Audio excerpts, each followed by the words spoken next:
반갑습니다. 학습지 6번째 동아시아 세계의 성립과 변화, 유학과 불교에 대해서 살펴보도록 하겠습니다. 유교와 율령. 율령은 국가를 다스리는 데 이용된 법을 이야기합니다.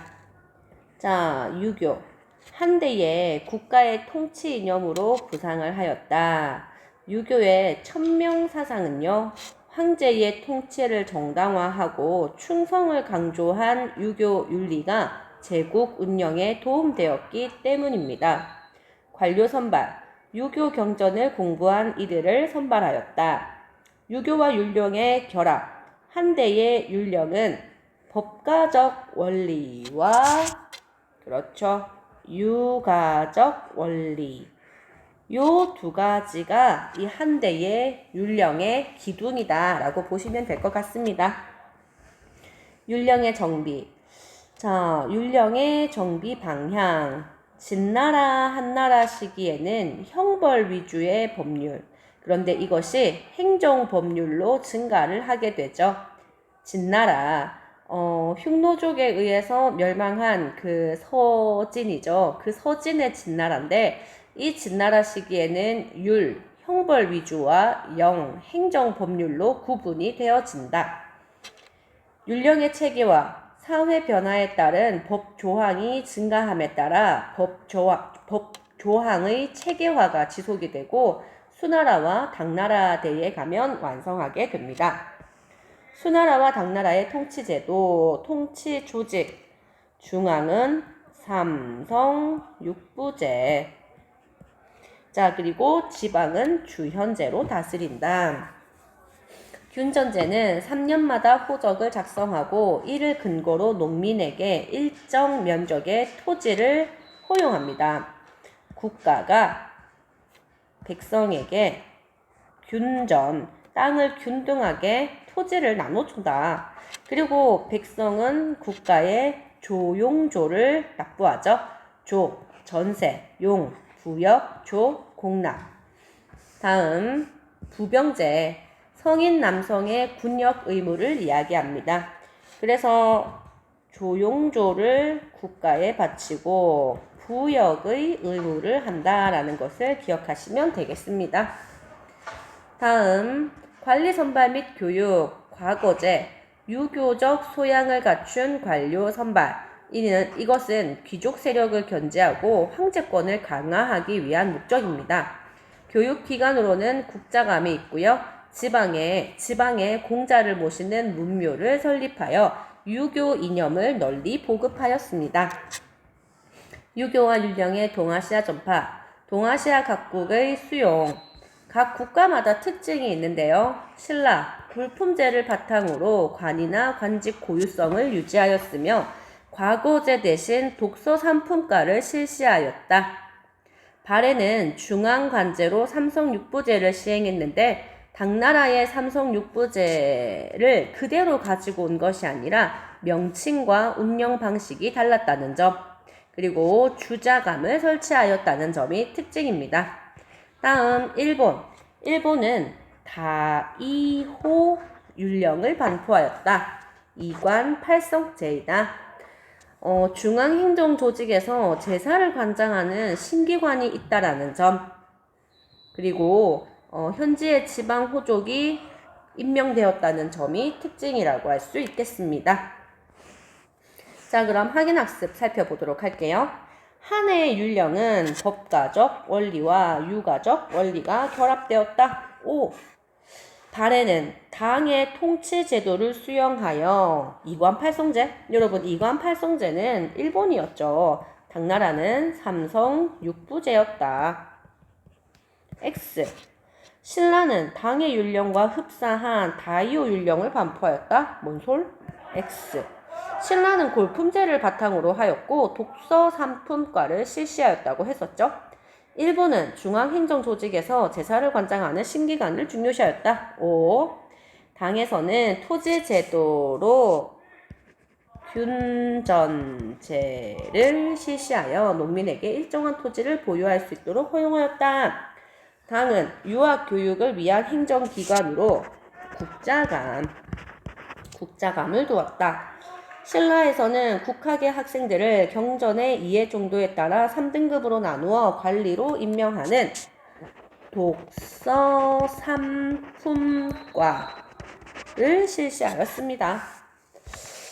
자, 한대의 유교지는 한 무제는 유학자 동중서의 권위를 받아들여 태학을 설치하였다. 다음, 당조정은 농민에게 토지를 지급하는 균전제를 실시하죠. 그리고 농민은 부병제와 조용조로 당에 조세를 지급한다. 세금을 납부한다. 그래서 B는 조용조입니다. 요 중요한 거 나오네요. 율령의 지역적 수용, 각 나라의 중앙 관제입니다. 자, 당나라는 삼성육부제를 실시했죠.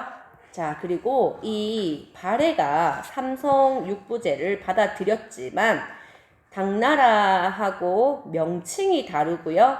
그리고 이 육부를 3부씩 나누어서 이원적으로 통치하였다라는 특징이 있습니다.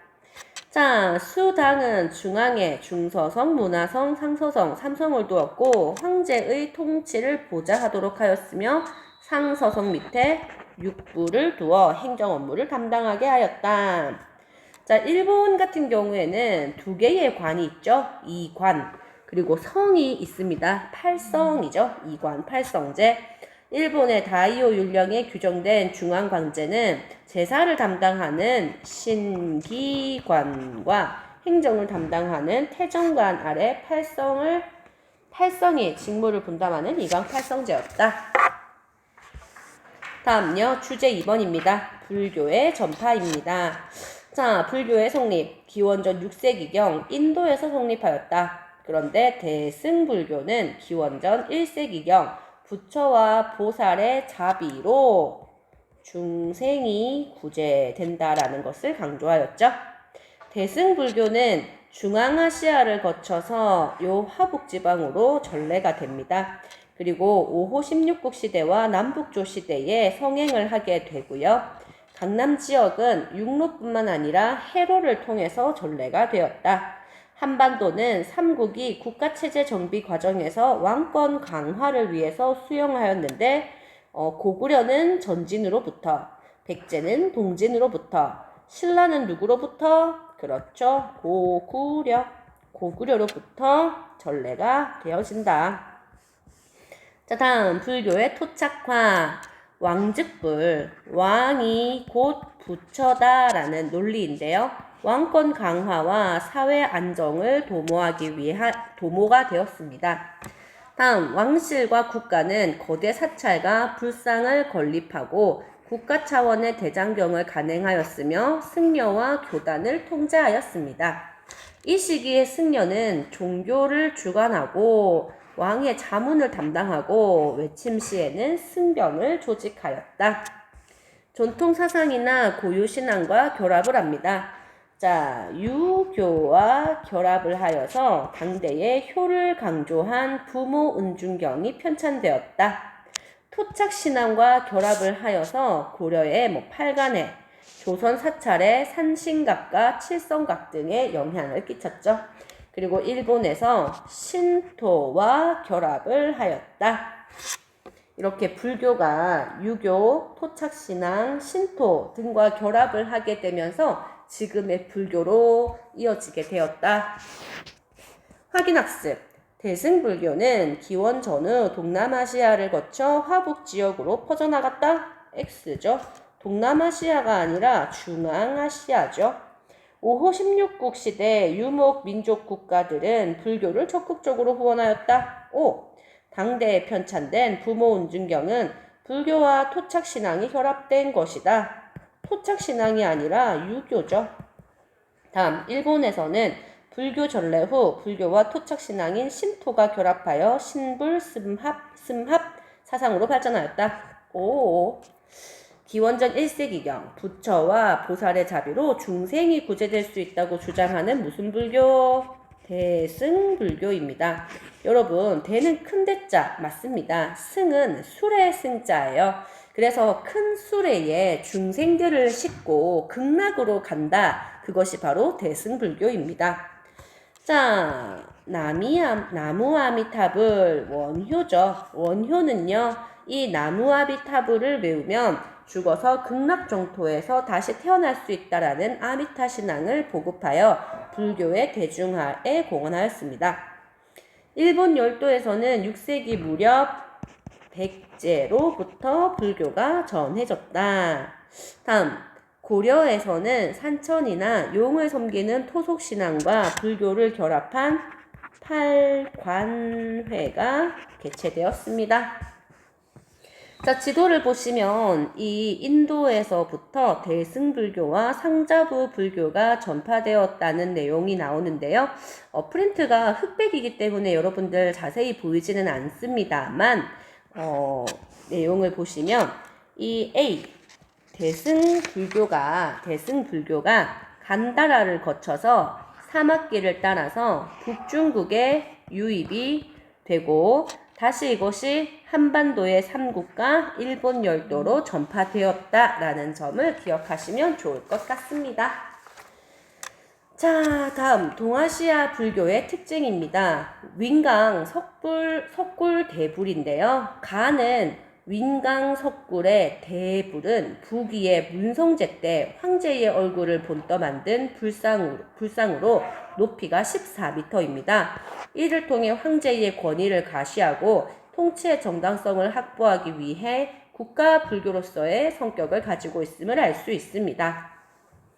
부무운중경은 불교와 유교의 결합이었죠. 그리고 하츠만 신상은 불교와 신토의 결합이라는 것이 특징이다. 자, 불교의 전파와 문화 교류 두 번째입니다. 자, 불교라는 것이 예술에 큰 영향을 끼쳤다. 그리고 이 시기에는 신라와 일본의 목판 인쇄술도 간행을 하였고요. 10세기에는 송고란 금의 대장경과 고려의 팔만 대장경이 만들어졌다. 인적 지적 교류의 증대입니다. 여러분, 이 부분은 좀 중요하네요. 승려들이 불교 공부와 불경을 구하기 위해서 빈번하게 왕래를 하였다는 점, 사찰은 교류와 지식의 전파의 중심지였으며 이 승려들의 특징에 대해서 여러분들이 조금 주의 깊게 봐주시면 좋을 것 같습니다. 강승회는 삼국시대 오나라에 들어가 불경을 한문으로 번역하였다. 그 오나라의 손권을 불교로 귀의시킨 인물이죠. 당나라의 현장은 인도 유학을 하고 불경을 번역하고, 그렇죠, 대당 서역기를 간행하였다. 여러분이 잘 알고 있는 서유기의 모태가 되는 것이 바로 대당 서역기입니다. 감지는 일본의 계율을 전파하였고 해자는 일본 쇼토쿠 태자의 스승이었으며 왕오천 축국전을 저술한 이 사람은 해초죠. 의상은 당나라의 유학, 앤닌도 당나라의 유학. 입당 구법 순례행기에 보시면 장보고에게 쓴 편지가 있습니다. 장보고가 신라인의 단합과 평안, 안녕 등을 위한 목적으로 법화원을 건립을 하는데요. 앤닌이 이 법화원에 거주를 하면서 당나라의 유학을 무사히 마칠 수 있었다라는 편지가 전해지고 있습니다. 자, 그리고 이 한자를 활용한 자국어 표기법이 개발되는데 신라에는 이두, 일본에는 가나가 있죠. 확인학습. 불경 제작 과정에서 목판 인쇄술이 발달하여 8세기 신라에서는 무구정강 대다라니 경이 있습니다. 만약에 여러분 8세기에 신라가 아니라 만약에 일본이라고 표기가 됐으면은 요 백만탑 다라니 경이 정답이었겠죠. 자, 이들은 국제적인 활동으로 각국 간의 인적 지적 교류가 활발해졌다. 승려죠. 당의 승려 이분은 일본에 건너가 계율을 전하였다. 감진입니다. 한자를 활용한 자국어 표기법이 개발되었는데 일본에서는 가나가 만들어졌다. 마찬가지로 만약에 일본이 아니라 신라라고 적혀 있었다면 이두가 정답이었겠죠. 자, 다음 승려의 이름을 쓰세요. 당승려. 인도의 유학. 다수 불경을 가지고 와서 번역하였다. 현장이죠, 현장. 다음, 왕오천 축국절. 해초입니다. 쇼토쿠테자의 스승. 해자죠.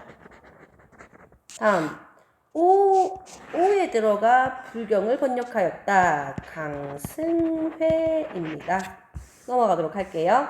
오, 중국, 한국, 일본의 탑입니다. 첫 번째는 당나라의 대안탑, 두 번째는 불국사 3층 석탑, 세 번째는 호류사 5층 목탑인데요.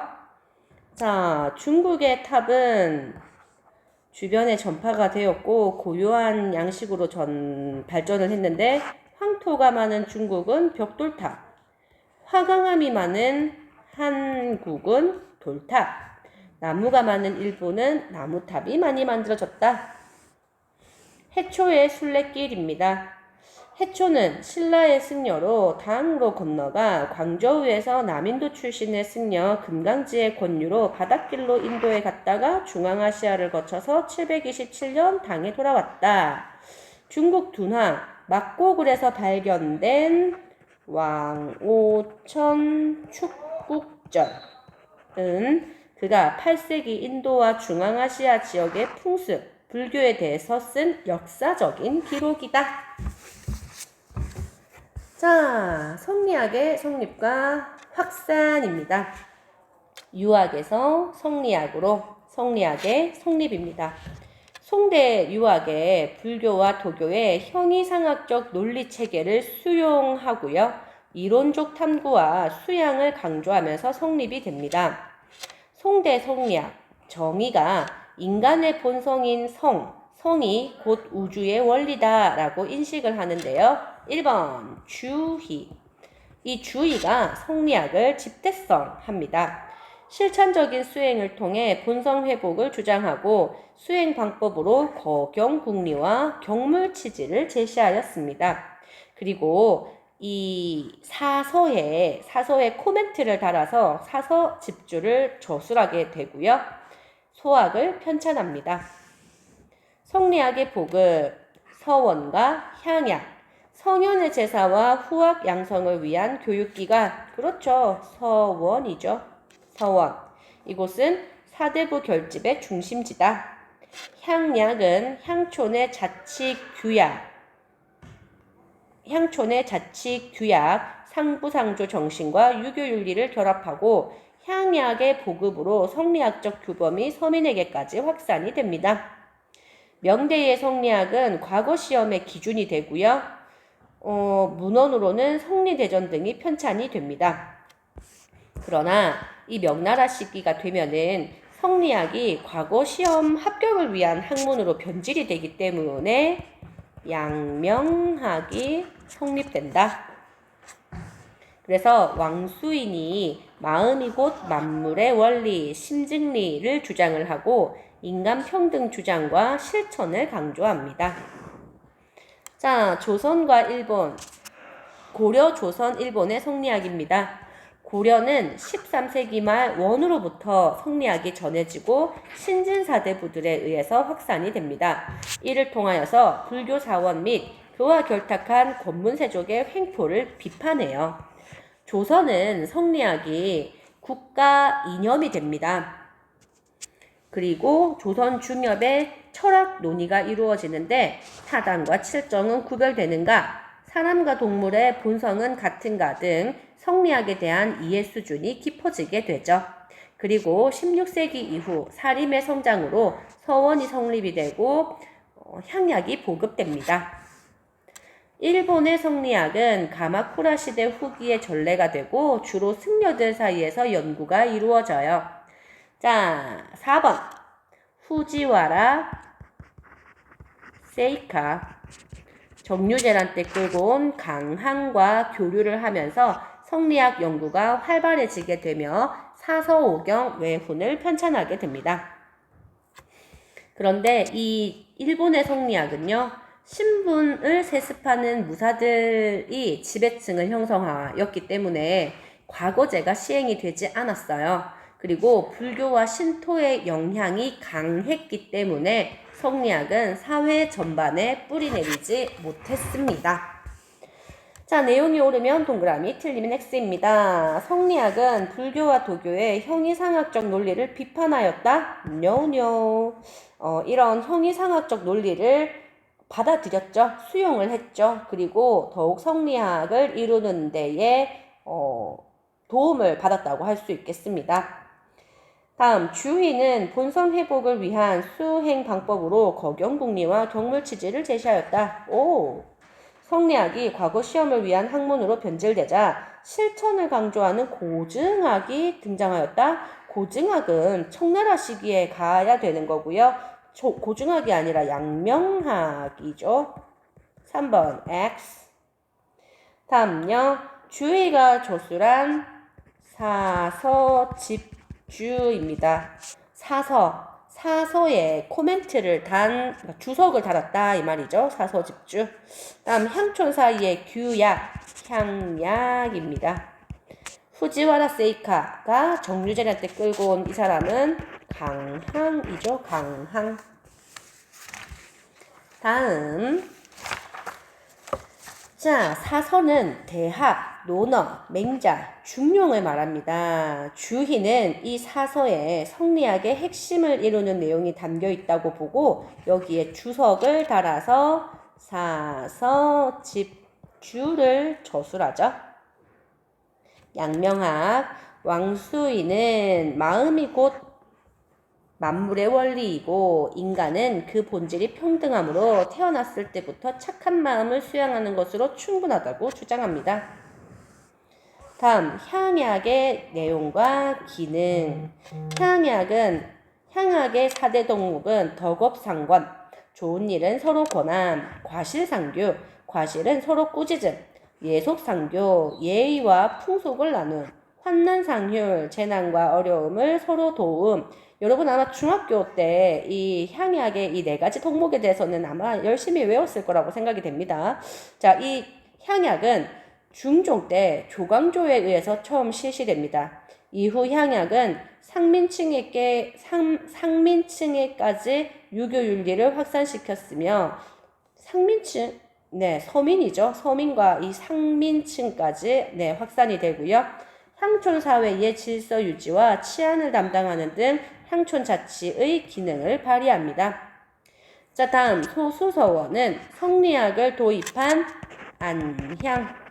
안향을 기리기 위해 주세궁이 세운 서원이다. 그리고 퇴계 이황의 건의로 소수서원이라는 현판을 받아서 최초의 사액서원이 되었다. 자, 여러분 여기까지입니다. 학습지는 지금까지 모두 6부가 제공이 되었고요.